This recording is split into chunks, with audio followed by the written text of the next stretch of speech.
Hey guys, so welcome to 2020. It's been a while, but I think this year I'm going to make a difference. The plan is for the year 2020 is I'm going to try and make a living off of photography and YouTube, even though I haven't done it. Hardly anything with either yet. Well, I've started off with photography, but haven't done a lot with YouTube. But I want to change that. I've had a dream of being a YouTuber for many, many years. And I want this year to be the one. I'm going to be turning 21.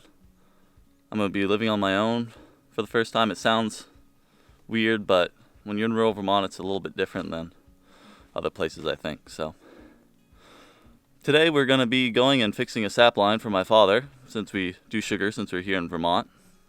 The tree that we had to anchor to fell down, so I got to run down to the sugar house and get some supplies, so I'll see you down there.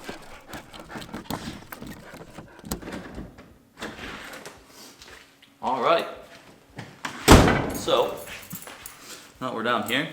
If you can see this in the frame, we got some 3/4 inch line here, which needs to get put out.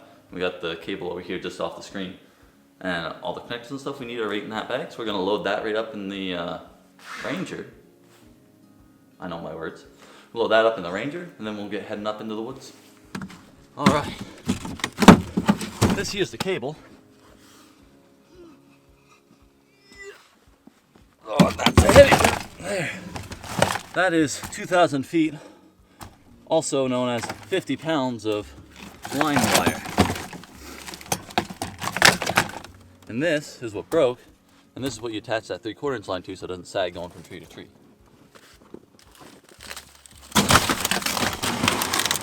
This is the 3/4 line.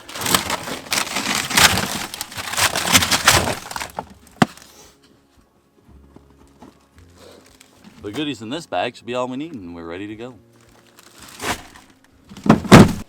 So as you can see, we're now in the woods, and I think you can tell why I love this place. I mean, look at all this fresh powder on the trees. It's absolutely beautiful. So next thing to do is I gotta haul all this out in the woods. I'm not gonna bore you with that.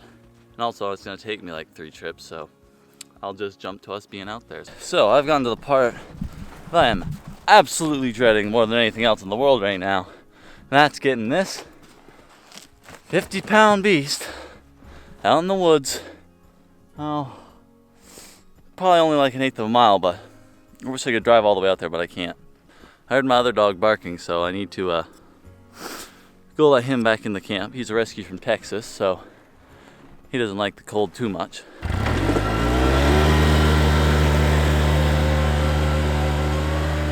All the snow came off the roof at once when I was driving. Got covered, but back at camp, putting the dogs back in, or at least putting Charlie back in, because he doesn't like the cold, and he's pretty excited to get back in by the stove, so that's what we'll do. All right, so I need to run down and grab some tools in order to put up that line, and I'll bring you along with me.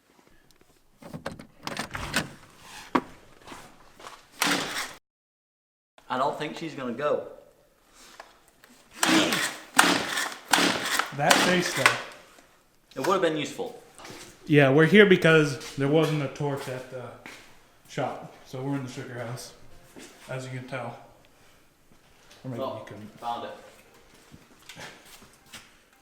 He has fire. We got fire. Now we're all in danger. All right, so we got fire. We got tools.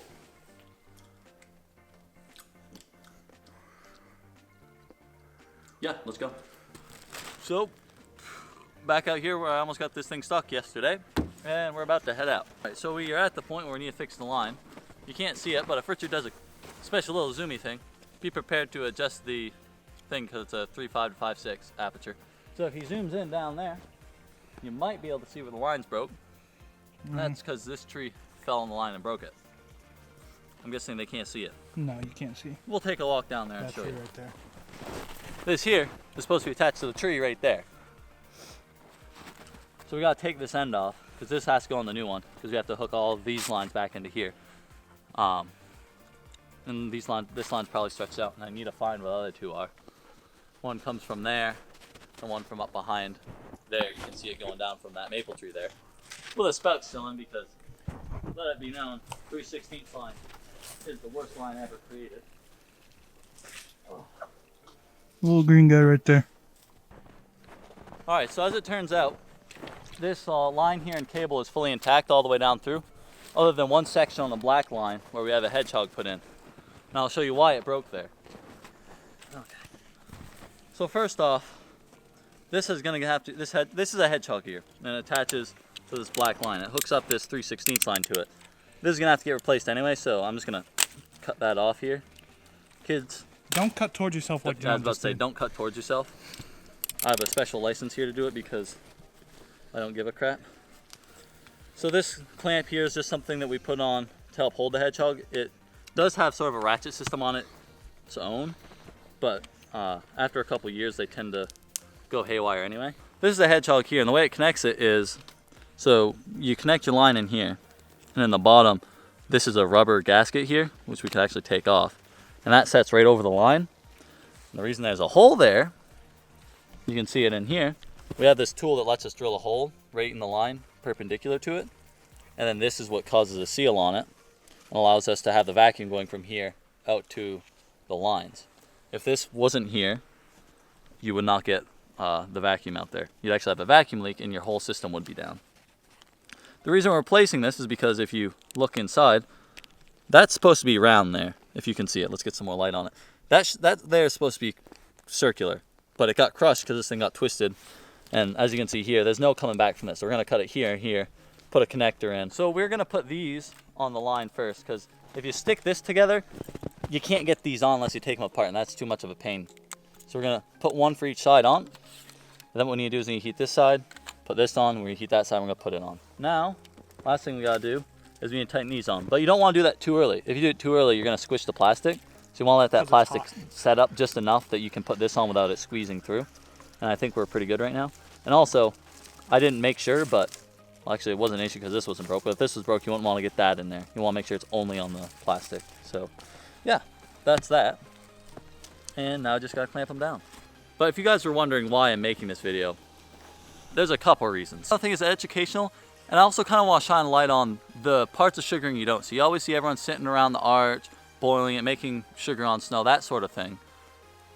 But you never see everyone out in the woods and all the work that goes into it, because you might be thinking, okay, it's $40 a gallon, so it's precious. Depending on where you are. This is why it's precious, because we're out here having to do this sort of thing with. All right, so this piece I'm taking out here, this is a clevis, and this is what we use to hold the ratchet to the tree. As you can see, we got an eye bolt that's screwed into the tree. No, that's not what killed this tree. This tree is just old. Important thing, in my opinion, make sure this is on top so you can access it easily. If it's on bottom, it might be a pain to get to. And this is, you can flip this back in order to spin this freely when you first get it hooked up. And then you hook this up, well, you want to twist it this way so it locks itself in place every twist. And the thing is, well, only having that on that side, it kind of twists like this and it's weird, but it'll be good. Very nice. I look beautiful right now. Yes, you do.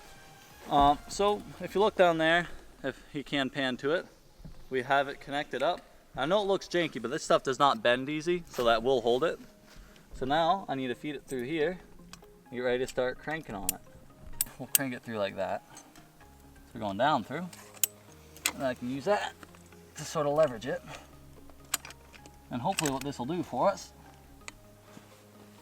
once I get it there, is now, if I crimp that, like that, that's not gonna pull out now. So we got this piece here cut off the end. I don't know if you ever got to see it stuck out. And what I'm gonna do here is I'm just gonna try and bend it over. I know it sounds dirty, don't it? Just because it's gonna hit this on its way through, but I'm actually not gonna worry about it right now. So, we get this adjusted, because that's what you do, you adjust things with it. And then we can start cranking on it. You gotta be careful with this wire here. If you get it too tight, it could snap, and if it snaps, it is very dangerous. Yeah. So it might look like I'm being pretty relaxed about it, but I'm paying very close attention to it. And I'm gonna actually now go down through and check and see if I still got slack down there. Oh, shite. Which I actually do. And there he goes, a wild John leaping through the underbrush. The Puff Daddy, as he's called.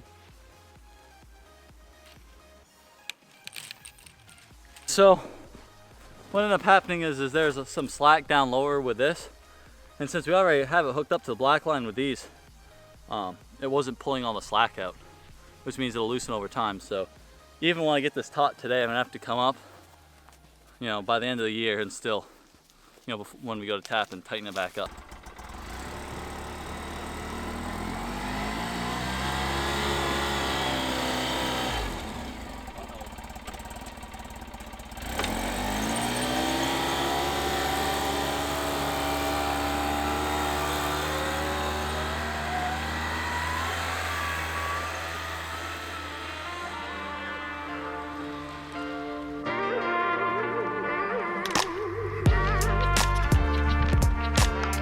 And you might have left me. What a dink.